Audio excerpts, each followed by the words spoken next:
Pegasus, the famed winged horse well known from Greek mythology. But in today's day and age, Pegasus seems to have a far more malicious purpose, and it has become the overnight sensation. Hacking by an Israeli software Pegasus. The software called Pegasus. The name of the software is Pegasus. Spyware Pegasus. Recently, a news report regarding the Pegasus or Q Suite software developed by the Israel-based NSO group has been in the spotlight. Pegasus, a high-tech surveillance software, is one of the frontline products for the NSO group. The news report in question says that it examines the presence of this software in India and, like clockwork, pronounces its result.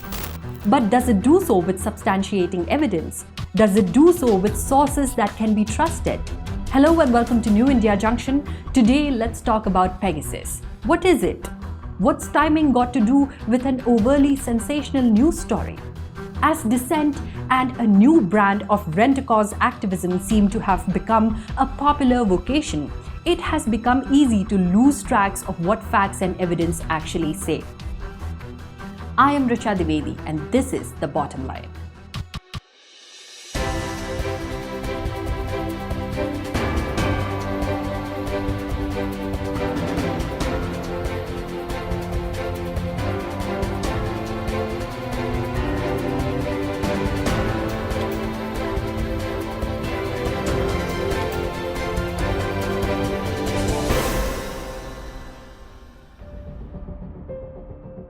First off, here's a quick take on what Pegasus does. When deployed, the software uses a link, and sometimes not even that, to establish a link between a smartphone and a remote server. The remote server then has access to the said smartphone, from text messages all the way to the calls being made from it.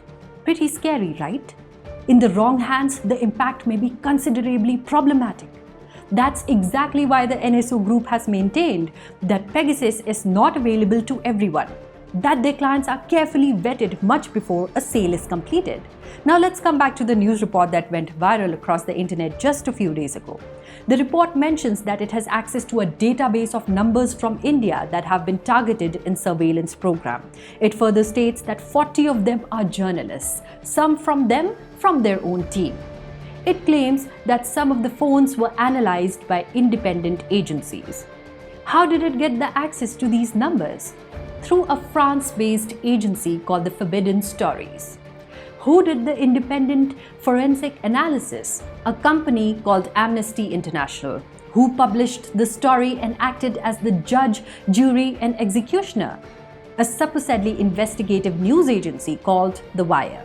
So far, these are the names of the agencies involved. But I'm sure we know that what any agency needs is funding. So let's take it from the top. One of the companies providing the necessary funds to Forbidden Stories is quite unsurprising.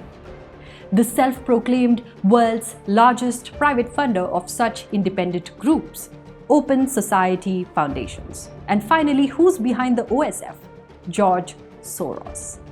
Now that we have this list, we can try and draw the similarity. These companies, their funders, and the agencies have a clear dislike for the current government in India. They've been known to meddle with the internal affairs of many countries, and George Soros has clearly and publicly proclaimed his abhorrence of those governments that stand in his path to disruption. You can click the info button to know more about that. Moving on, here's a statement from this very report, and I quote, "The presence of a phone number in the data does alone not reveal whether a device was infected with Pegasus or subject to an attempted hack." What are the keywords here? Reason to believe, indicative, potential targets, attempted hack. The data does alone not reveal whether a device was infected. Well, let me ask you this. If the report was in fact based on facts and had in fact analyzed all the phone numbers in question, would they not be directly mentioning them instead of using language which can only be called insinuation? Furthermore, here's an article from the Washington Post. Its claims are even bigger. It says that the numbers come from a list of 50,000 from across the world, and further says that 37 of them might have been under surveillance. These phones were again analyzed by the same Amnesty International. More on that in a few moments. First, here is another similar trend that appears even here. The post says, and I quote, "The list does not identify who put the numbers on it or why, and it is unknown how many of the phones were targeted or surveilled." This is where the stack of cards appears to fall in the earnest. How can anyone be sure of this alleged list's authenticity? Any telemarketing company anywhere in the world may have an even bigger list that may or may not have a few numbers on it that bear some resemblance to each other. Are we to believe that every such list is authentic? Coming back to Amnesty International and its time in India, Amnesty International, or AI, had been under the scanner for not obeying India's rules when it came to foreign contributions. It refused to verify the foreign funds it received and the bank accounts related to it under the FCRA Act. It repeatedly painted a grim picture of the country riddled with human rights violations just before the 2019 general elections. It supported individuals like Arun Ferreira, who were arrested and charged with attempting assassinations and inciting violence. Its own employees have accused the company of having ties with the most radical of organizations. It vehemently condemned the abrogation of Article 370 and ignored how that made lives of an everyday resident of Jammu, Kashmir and Ladakh much better. And finally, after continued resistance to conform to India's laws, the company decided to pack up and leave. But does it not look like it still has some hard feelings? Now about the timing. Why was the report published and promoted just during this time? It appeared late on July 18, just before the monsoon session of the Parliament was set to begin on July 19.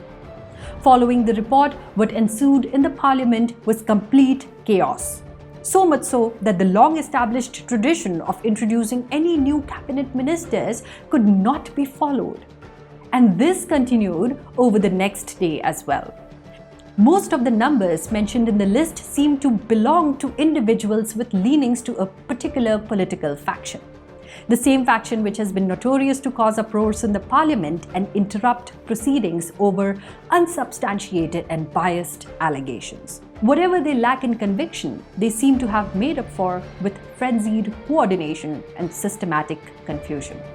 Finally, let's look at what the government has said. Ashwini Vaishnav, India's Minister of Electronics and Information Technology.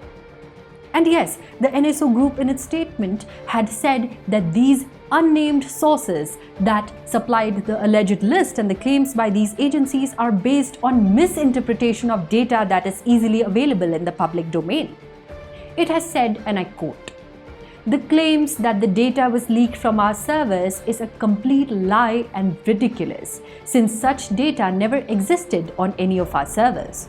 In fact, these allegations are so outrageous and far from reality that NSO is considering a defamation lawsuit." So the company that developed the software has categorically rubbished the claims.